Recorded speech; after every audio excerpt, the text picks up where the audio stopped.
Minnesota Timberwolves, back-to-back Western Conference Finals. They get dusted off in 2 elimination games against Luka and the Mavs. Yeah. And now the Thunder and SGA. Where do we go from here? They make a move. They make a big splash. What's interesting is their move, in my opinion, to send Cat to the Lakers was a salary dump. To the Knicks, excuse me. They wanted to reset and get that number off the books. They couldn't have Ant, Gobert, and Cat. They didn't think that'd be enough to compete, really, and it was an opportunity to get something back for a guy that was going to really crush. So they already knew they're getting Randle going into free agency after a year, and that's why. They almost reversed it and went, what guy can we get that's something that will be off the books faster than Carl? Right.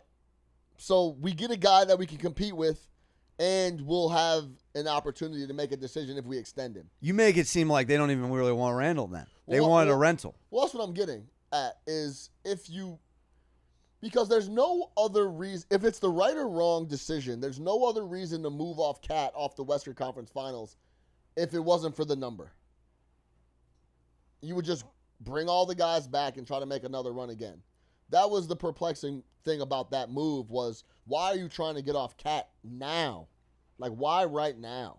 Then that just has to mean they don't want Randle. It had to be they were trying to figure out a way to get some money off the books. Cat was a really good option because he's making a good number, and we could get something back for him in Randle. I would be shocked if they gave Randle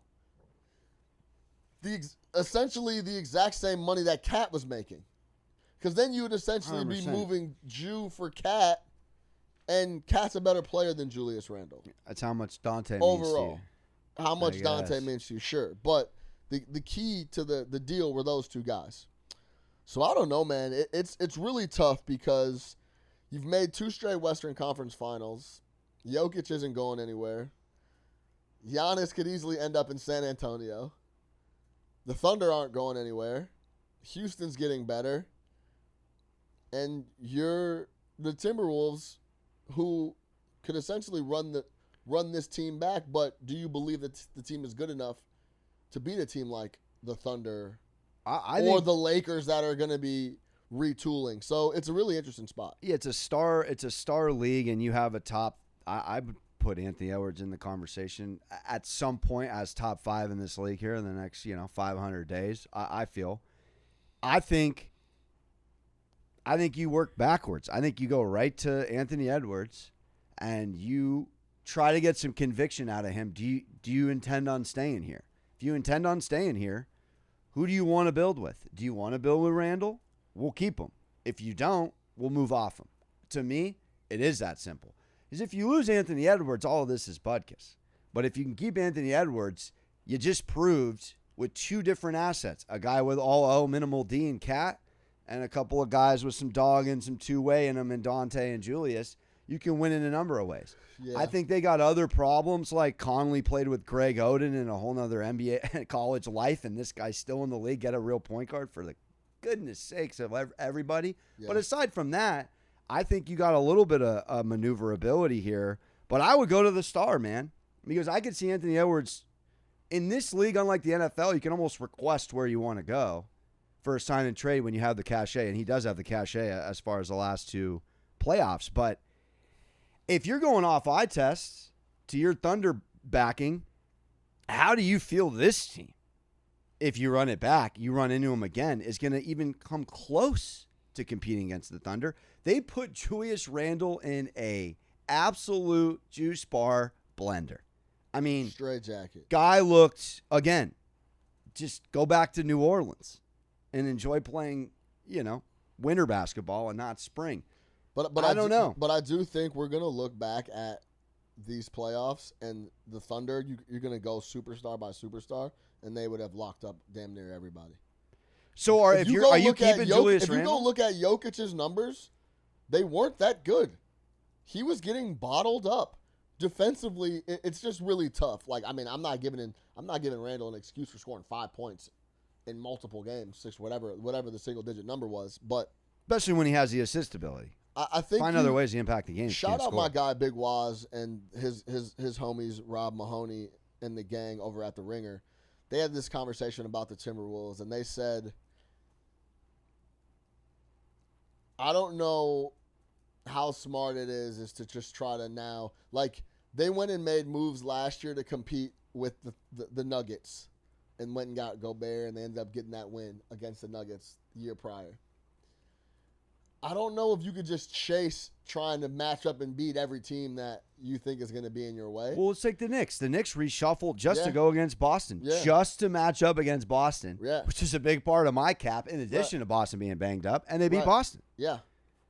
So I think there is. But, I mean, but that's the thing. But now you're dealing with the Pacers, and they're really good. So like, there's just so many teams that you're going to have to compete with. You kind of. Wouldn't you say, though, real D, top 5 D never really goes away in this league, whether it's the 70s, 80s, 90s, 00s, 10. Like, the Thunder are top 5 D. Well, listen, teams that win the title in the NBA almost always the last 10 years are top. They're all definitely top 10 O and D. Yeah. It's almost like top and 6 point difference. Yeah, it's almost like top 6 or 7. You need offense and defense are the real title contenders in the NBA. So, we're a little disappointed at Nickeil Alexander-Walker as a cousin, just getting absolutely on the driveway, banged around like the little brother by SG. I mean, didn't even gave him gave him nothing in the film room. Just nothing. And then, oh, my God, there was one where he just got absolutely bodied by SGA. He played awesome in the game. He had one game where he scored. On the Jokic thing, that was his lowest field goal percentage. He shot 47.9% since he got swept in 2021 in the conference That's insane semifinals. That his lowest field goal percentage is 47%, but that's a whole other topic. But he also only had 5.9 assists, so they really stopped the playmaking. That's way lower than normal. And his season average, where, of course, he averaged a triple-double, so and way down. He had a couple games in the series where he shot like 30% in the 30s. Yeah, he had 3 games in the 30s. 3 games where he shot in the 30s. He only made 10-plus shots in 2 out of the 7 games. Jokic, do me a favor while we chat about this. Go through the regular season and try to count up how many times Jokic shot in the 30 percentile all year long. I can guarantee you it's in the single digits. So in a 7-game series, they get Jokic, the best player on planet Earth, to shoot. It's one. Didn't take me long. Happened once. Once all year he shoots in the 30%. They do it to him 3 times. It's just a special defense. So, like, you're going to look back at, like, Randle, like, was horrible against the Thunder. Like, Ant, horrible against the Thunder. It's going to be a theme. So, to answer the question, then, you'd keep Julius Randle. 30 years old, 14. It all depends how competitive the contract is. There's a lot of elements in it, but I think I move off him, man. But it's a real difficult ego thing because you traded Cat away. So now you're like, oh, we lost Carl, and now we're not even retaining anything. But I think part of that was the point of getting off the off the books and getting a little more flexible. I think maybe a 1-1. When you have a superstar like Ant, and I hadn't even thought about your thing with him not coming back or potentially trying to get out. I haven't seen any notion of that, or we have no reason to believe that. So let's just say, but he wants to win. But let's just say Anthony Edwards stays. I think, regardless, you could put a lot of pieces around him where you could still make a real push towards the Western Conference. If you say it out loud, Sean, on that thought, Julius Randle is not even in the conversation of one of the best complementary pieces. Well, you'd want him to be with, again, everyone wants Giannis, but to play contrarian, I agree. But, like, before you ran into the buzzsaw that was Oklahoma City, the best defensive team we've seen in a long time, he was awesome. You get what I'm saying? This is the Knicks suffering thing. It's a fickle dude.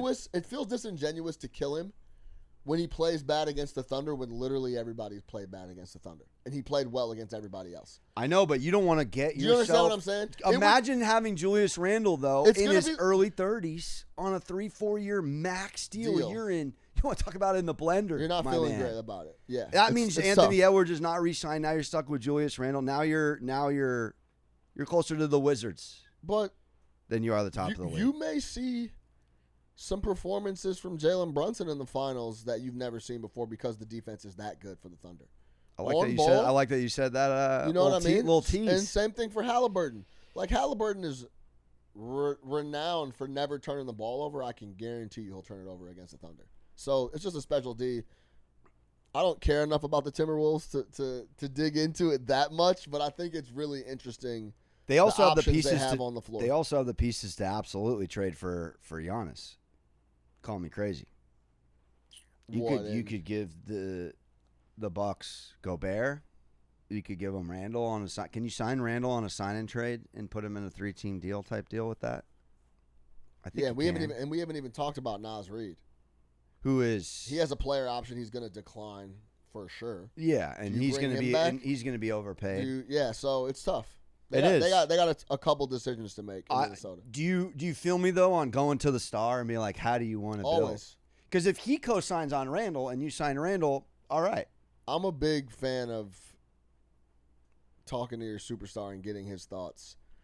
And if you disagree and are going to go against him and make some moves, to communicate that and explain why and lay it out and like, hey, I know you don't like this, but this is my vision and this is how I think it'll come to fruition.